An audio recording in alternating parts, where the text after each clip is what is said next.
Hello guys, welcome back to my channel. So in this video we are going to learn how Promise.all we will do the polyfill of Promise.all. Okay, so let's see how Promise.all is working actually. So for this let me create took some of the promises. Promise 1 is equal to promise.resolve. Okay, we are passing here one constant, promise 2 3. Okay, so promise 3 new promise.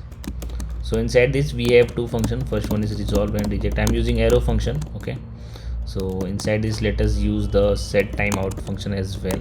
So inside this set timeout function we are passing the function, okay, resolve, and the timer, suppose the timer is 100, and just pass another name, like not a name, like the parameter which you want to pass to that function. Okay, so here I am passing like just code for you. Okay, and let us create few more promises which we like all the other promises is successfully resolved, right? So let us use the promise which is getting rejected. Okay, so promise 4 is equal to promise dot reject. Okay, uh, reject reject 1. Okay, took one more, promise 5 is equal to promise dot reject. Okay, reject 2. Okay, and let us take one more array which is promise array, and put all this one promise 1 2 3 4 5 4 and 5. Okay, so now if I do the promise.all function, okay, if I call this promise.all function, the promise.all function, what it takes an array of promises. Okay, that's why I create a new array and put all these promises inside this array. Okay, so if I pass this promise array, and we, for handling this promise, we are using then and catch. Okay, um, so then whatever the response we will get, we will just print the response. Okay, and for handling the error we are just using this catch. Okay, console.log error. Okay, so if I save this file, you are seeing what you are seeing here. It just print the reject one, right? So why it is print the reject one? Like the promise.all function works like whenever it encounters with the rejected promises, it will just directly reject the value, directly return that rejected value, directly return the values. Okay, so if I comment out this promise 4 and promise 5, and also remove these promises from this array. Okay, so now if I save the array, save the file, you can see our output is 1 2 and code for you, right? Like how it is 1 2 and code for you. Here in the promise 1 we are passing 1, in promise 2 we are passing 2, and in the promise 3 you can see we are passing the value code for you. Okay, so let's try to implement this, like how we are gonna implement. So because sometimes this type of question our interviewer asks you in the interview, so let's try to do. Okay, so let me just comment out this one, scroll down as well little bit more. Yeah, so let's create a function which is the polyfill of Promise.all, right? So inside this we are just passing an array. Okay, just an array of promise. Okay, promise array, promise a or array y. And one more thing, let's call this function as well. Okay, uh, copy and paste.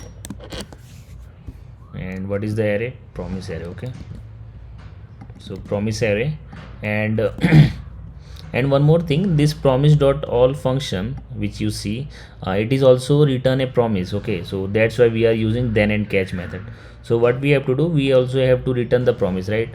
So let us return the promise,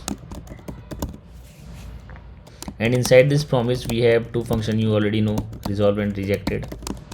Okay, so what we have to do, we just have to iterate this promise array, right, such that we can iterate all the promises which we have inside this array.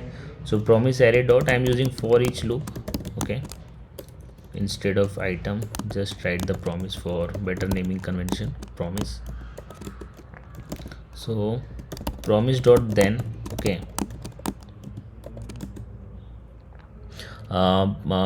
this then function will call if this promise is successfully handled.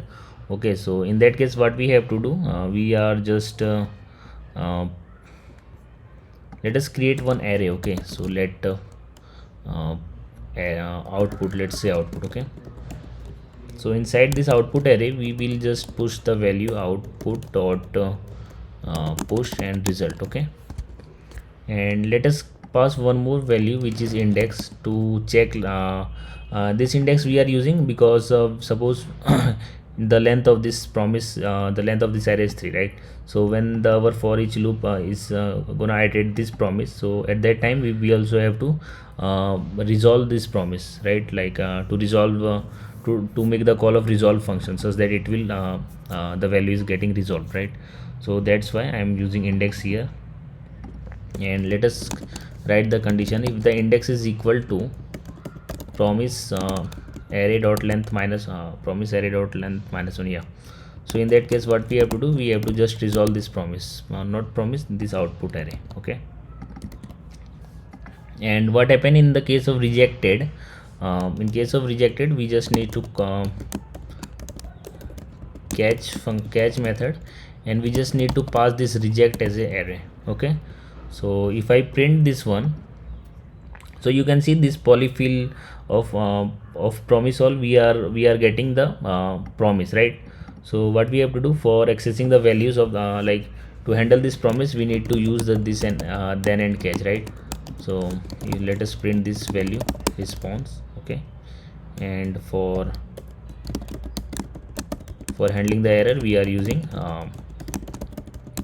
this catch method. Okay, so if I save this file, for now we don't have any promise which is getting rejected, right? So if I save this file, you can see our output is same, right? 1 2 and code for you. What happen if I put some of them also push the rejected one, right? Promise 4 and promise 5, right? So if I save this file, you can see what we are getting reject one, right? The earlier what we are getting by using this promise.all function, right? So this is how the implementation of promise.all is working. Okay, so I hope you get some idea like how to do the promise.all implementation. So if you like this video, please make sure give a like and don't forget to subscribe. If you have any comment, like if you have any issues related to any code or any line of the code, you can ask me in the comment section. I will try to resolve. Okay, so thank you so much.